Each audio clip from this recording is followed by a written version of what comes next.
베드로전서 2장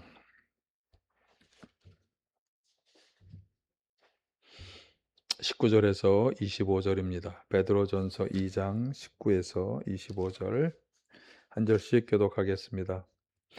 억울하게 고난을 당하더라도 하나님을 생각하면서 괴로움을 참으면 그것은 아름다운 일입니다.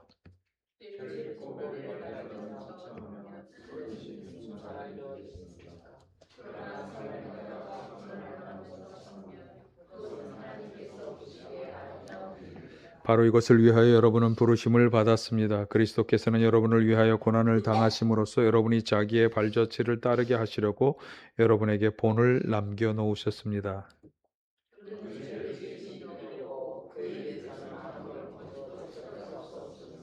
그는 모욕을 당하셨으나 모욕으로 갚지 않으시고 고난을 당하셨으나 위협하지 않으시고 정의롭게 심판하시는 이에게 다 맡기셨습니다.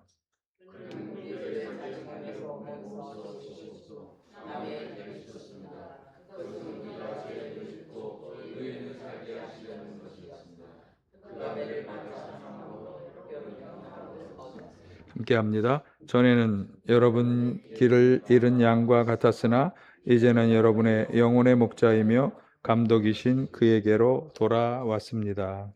아멘. 할렐루야. 이번 주일은 부활절 후 제3주입니다. 4월 5일을 부활절을 기념으로 해서 다음 절기가 오기까지는 계속 부활절기를 지내는 것인데, 그래서 부활과 관련된 말씀들을 아무래도 렉셔너리에서 추천하고 있는데, 근데 이번 주 성경 본문의 주제는 부활절기보다는 사순절기에 더 어울리는 말씀처럼 보여지는데, 왜냐하면 주제가 고난이기 때문입니다. 왜 부활절기에 고난을 주제로 하는 성경 본문이 주어졌을까? 의문을 가지게도 되는데, 예수님의 부활이 우리에게 주는 가장 중요한 교훈은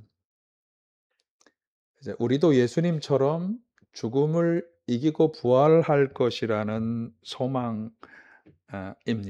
그러니까 예수님께서 부활의 첫 열매가 되시고 우리는 그 첫 열매의 다음 몇 번째일지 모르지만 우리도 그 부활에 참여할 거다. 이게 이 부활절기에 우리가 가져야 하는 가장 중요한 소망입니다.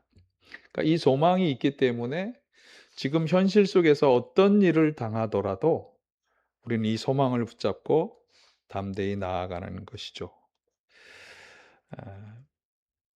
제가 시편 16편을 통해서 다윗 왕의 고백, 죽은 자가 살아나는 것에 대한 부활의 확신을 가졌던 다윗 왕이 고백했던 그 고백을 살펴보았는데, 다윗 왕은 그가 고난 속에 있었음에도 불구하고 이 부활의 소망과 확신을 가지고 있었기 때문에 두 가지 아주 중요한 고백을 했어요. 어떤 고백이었나 하면, 하나님께서 필요한 모든 것을 채워주실 것이다. 지금 내가 좀 힘들고 어렵지만 필요한 모든 것을 채워주실 것이다. 또 하나는, 나의 미래는 주님이 책임져 주실 것이다. 지금 힘들고 괴롭지만, 그래서 그런 고백을 할 수 있는 것, 그런 고백으로 그가 살아간다고 고백하는 것은 우리에게도 아주 귀한 모범이 되는 거죠. 부활 소망을 가진 자로서 우리도 지금은 좀 힘들어도 필요한 것을 주님이 채워주실 것이다. 지금 좀 힘들어도 우리의 미래를 주님이 책임져 주실 것이다 라는 확신으로 지금 현실을 담대하게 살아가야 하는 것입니다.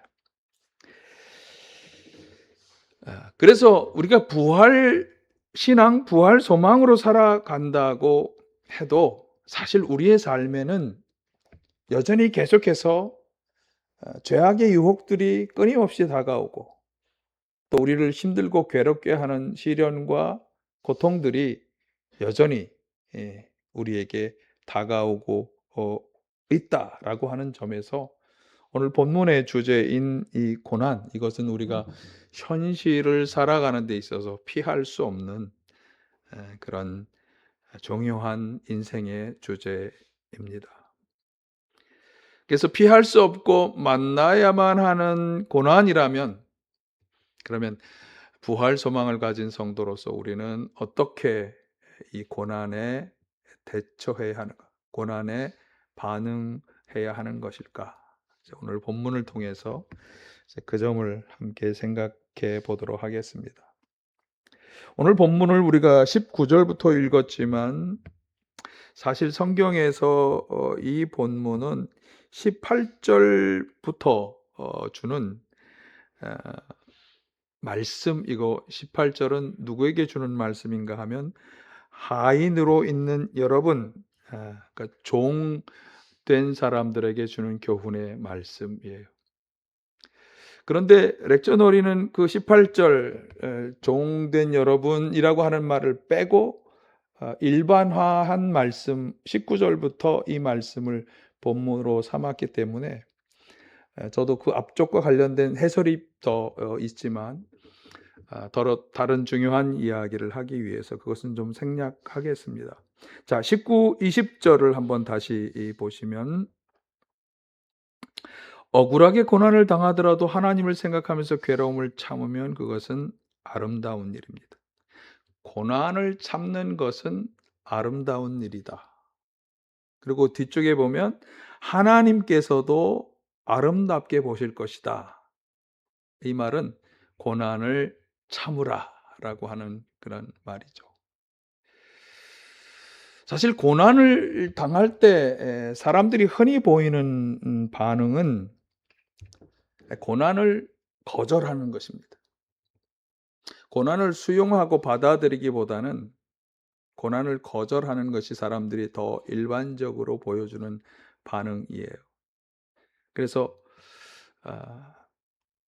주어지는 고난의 현실을 회피하려고 하거나 아니면 부정적인 불평하고 부정적인 감정을 드러내거나 아니면 깊은 우울과 좌절감에 빠져드는 것이 내적으로 고난을 거절하고자 하는 사람들의 마음입니다.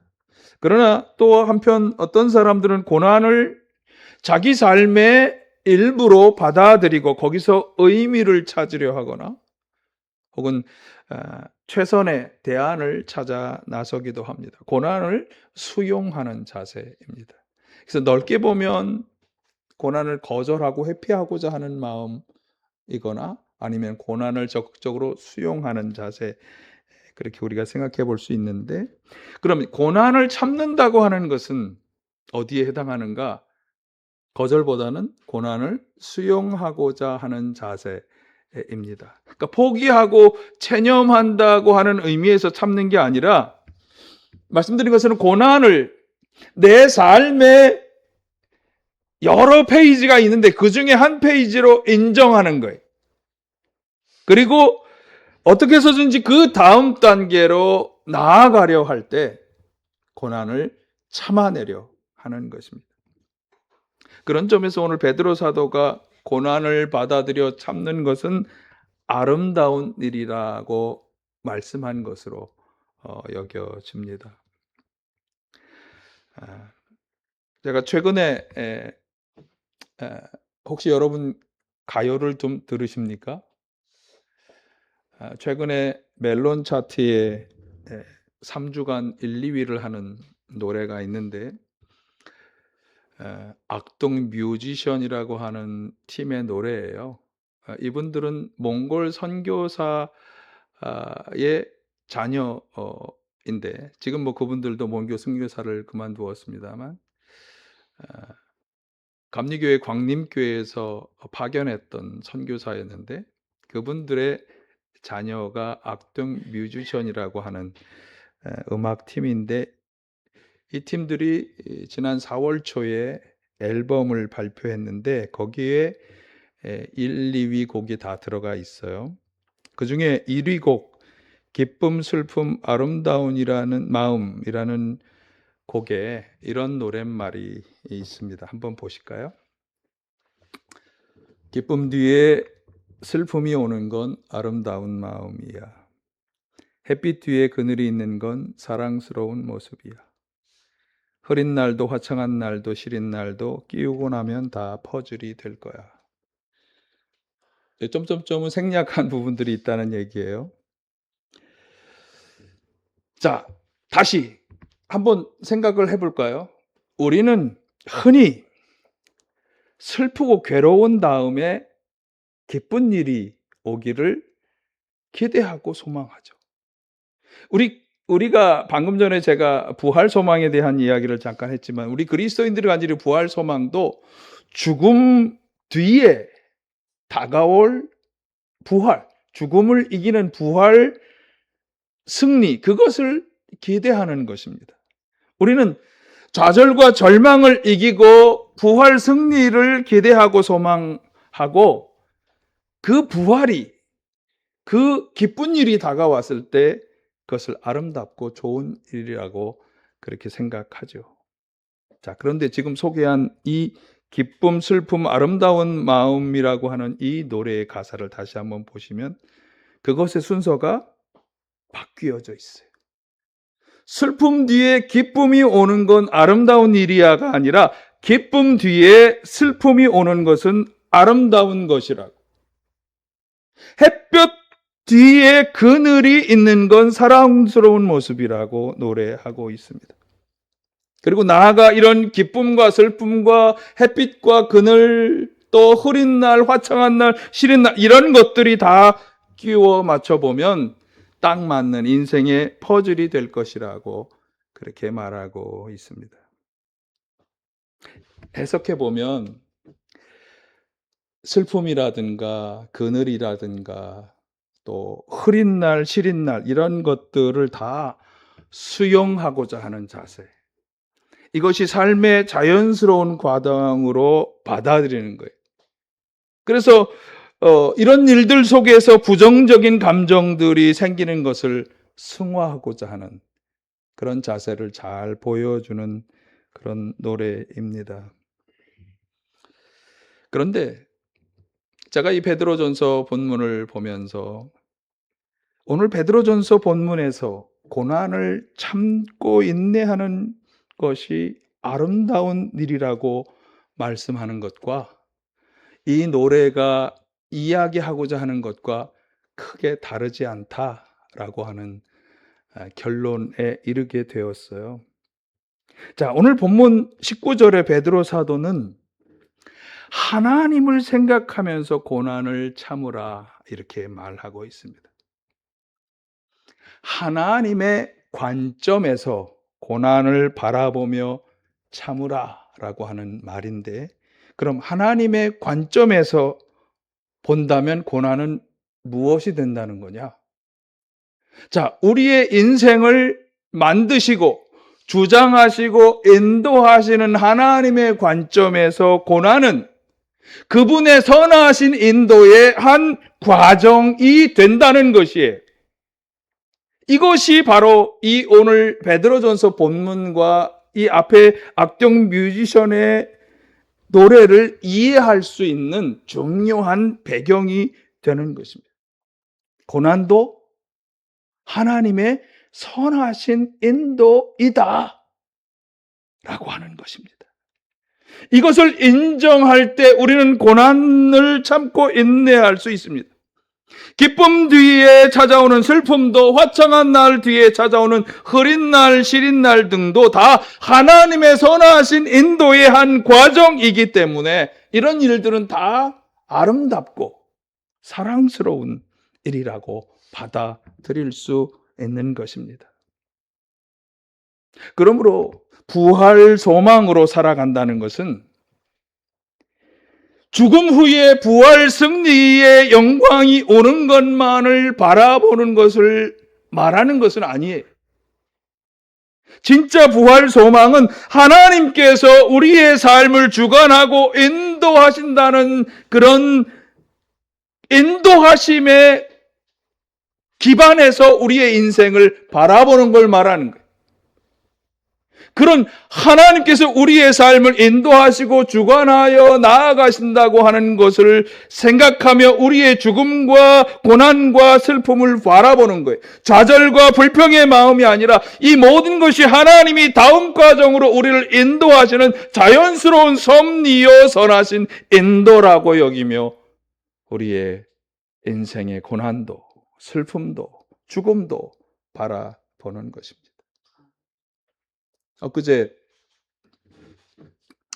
엊그제가 아니죠. 몇 주 전에 우리 앞에 앉아 계신 우리 김 집사님의 어머님을 먼저 보내드렸는데, 어떻게 우리가 치르는 장례가 기쁘고 좋은 일이 될 수 있겠어요? 그러나 그분의 죽음도 하나님의 선하신 인도의 한 과정이었기 때문에 그것으로 끝나지 않고 그 다음이 또 기다리고 있다는 것을 우리가 알기 때문에 우리는 죽음도 아름답게, 장례도 아름답게 치러낼 수 있는 것입니다. 하나님을 생각하는 마음으로, 하나님의 관점으로, 우리를 선하게 인도하시는 하나님의 관점으로 우리의 고난을, 피할 수 없고 만나야 하는 우리 삶의 고난을 하나님의 관점으로 바라보며 아름답게, 사랑스럽게 여기며 참고 인내하며 나아가시기를 간절히 축원합니다. 그런데 주의해야 할 것이 있는 것으로 보여집니다. 본문에서 가만히 보면 19, 20절을 다시 보시면 억울하게 고난을 당하더라도 또 죄를 짓고 매를 맞으면서 또 선을 행하다가 고난을 당하면서 고난을 여러 가지, 크게는 두 가지 경우죠. 이 고난이 정말 억울하게 당하는 것인지, 죄를 짓고 맞는 매인지, 선을 행하다가 당하는 것인지 잘 따져봐야 한다는 것입니다. 그래서 이 억울한 고난, 선을 행하다가 당하는 고난과 비교해서 죄를 짓고 매를 맞는 경우를 말씀하는 거예요. 그런데 그런 경우에는 죄송하지만 괴로움을 참는 게 아무 자랑거리도 되지 않을 거다.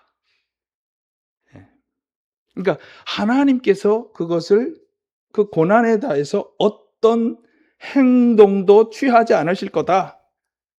그런 고난들은 의미 없는 고난이다. 이렇게 이야기하는 것이죠. 그러면서 참된 본으로 제시하는 것이 21절 이하에 보면 예수님의 십자가 고난입니다. 사실 이 단락은 굉장히 이 십자가의 복음을 담고 있는 유명한 단락인데 그 중에서도 반드시 우리가 알아야 하고 심지어 암기하기까지 해야 하는 구절이 24, 25절이에요. 한번 두 구절만 같이 보실까요? 시작. 그는 우리 죄를 자기의 몸소 지시고서 나무에 달리셨습니다. 그것은 우리가 죄에는 죽고 의에는 살게 하시려는 것이었습니다. 그가 매를 맞아 상함으로 여러분이 나음을 얻었습니다. 전에는 여러분은 길 잃은 양과 같았으나 이제는 여러분의 영혼의 목자이며 감독이신 그에게로 돌아왔습니다. 예수님께서는 아무런 죄도 거짓도 없으시지만 모욕과 고난을 당하시고 마침내 십자가에서 목숨을 내놓으셨는데, 그런데 그것은 우리들의 죄를 대신 짊어지시기 위함이었다. 그래서 예수님께서 그렇게 고난 당하심으로 우리는 죄에는 죽은 사람이 되고 의에 대해서는 다시 사는 사람이 되었다. 그래서 우리가 나음과 구원을 얻게 되었고 길 잃은 양과 같은 처지에서 목자에게 돌아오는, 목자이신 주님에게로, 하나님에게로 다시 돌아오게 되었다. 너무나 귀한 복음의 말씀이죠. 그러니까 예수님께서는 자기 스스로는 아무 죄도 없으시지만 수많은 사람을 구원하기 위해서, 의로 구원하시기 위해서 고난을 당하신 거예요. 베드로 사도는 예수님의 이러한 고난과 십자가는 우리를 위한 본이라고 말씀합니다. 그리고 심지어 우리는 그것을 위해 부름을 받았다고까지 21절에 보면 그렇게 말씀하고 있습니다. 그래서 고난을 당할 때 우리가 먼저 생각해야 하는 것은 나를 위해 고난을 당하신 예수님, 예수님께서는 나를 구원하시기 위해 고난과 모욕을 당하셨고 심지어 자기 목숨까지도 내놓으셨다. 먼저 그것을 생각해 보라. 내 고난이 지금 힘들고 괴롭고 어렵지만 그런데 나를 위해서, 나를 구원하기 위해서 예수님께서 당하신 고난을 한번 생각해 보라. 자, 그런데 그 예수님이 나를 구원하시고 혹은 길 잃은 양과 같은 사람들을 목자에게로 돌아오도록 구원하는 그 일은 하나님께서 예수님을 이 땅에 보내신 목적이었어요. 그러니까 하나님께서는 예수님, 당신의 아들 예수님을 고난과 모욕과 죽음에 내어주시면서 우리의 죄를 짊어지게 하고 우리를 구원하는 일을 하신 거잖아요. 그러니까 예수님의 그 고난과 모욕과 죽음은 하나님이 주신 사명을 감당하기 위한 것이었어요. 그러니까 하나님을 위한 일이었다. 그리고 그 결과 많은 사람이 하나님께로 돌아와 구원받는 귀한 역사가 일어났다. 자, 그렇다면 우리 자신에게 다가온 이 고난은 누구를 위한 것인가? 무엇을 위한 것인가? 잘 생각해 보아야 하죠. 앞에서 말한 것처럼 잘못을 저질러서 매를 맞는 것과 같은 그런 고난인가? 아니면 예수님처럼 선한 결과를 가져오기 위해서, 우리를 구원하기 위해서 그분이 고난을 짊어지신 것과 같은 그런 일인가? 그러니까 특별히 예수님처럼 그것이 하나님을 위한 것인가? 내 이 고난이 누구를 위한, 무엇을 위한 고난인가? 하나님을 위한 고난인가? 그것을 생각해 보라고 하는 것입니다. 그리고 앞에서 얘기한 것처럼 죄를 짓는 일, 하나님께서 기뻐하시지 않는 일을 하는 과정에서 당하는 고난은 아무 자랑도, 하나님께서 앞으로 해주실 일들과도 아무 상관이 없는 일이다라고 하는 것을 잊지 말아야 하는 거죠. 여러분이 당하는 고난은 무엇을, 누구를 위한 고난입니까?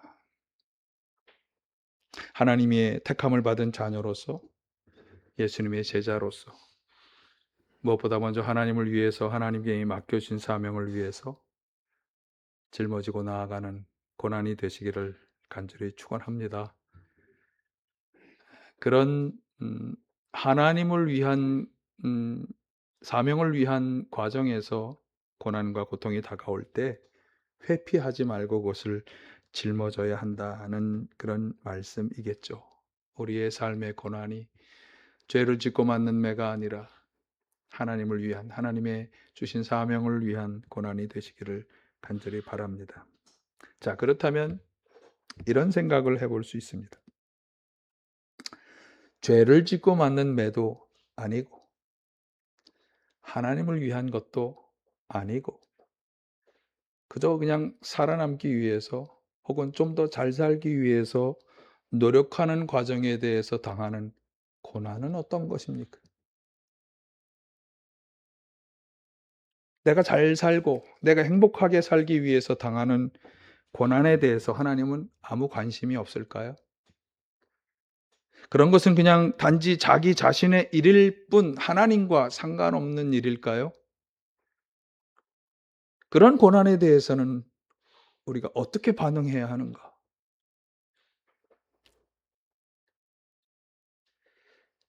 한 가지만 생각하면 됩니다. 세상을 창조하신 하나님의 창조 섭리는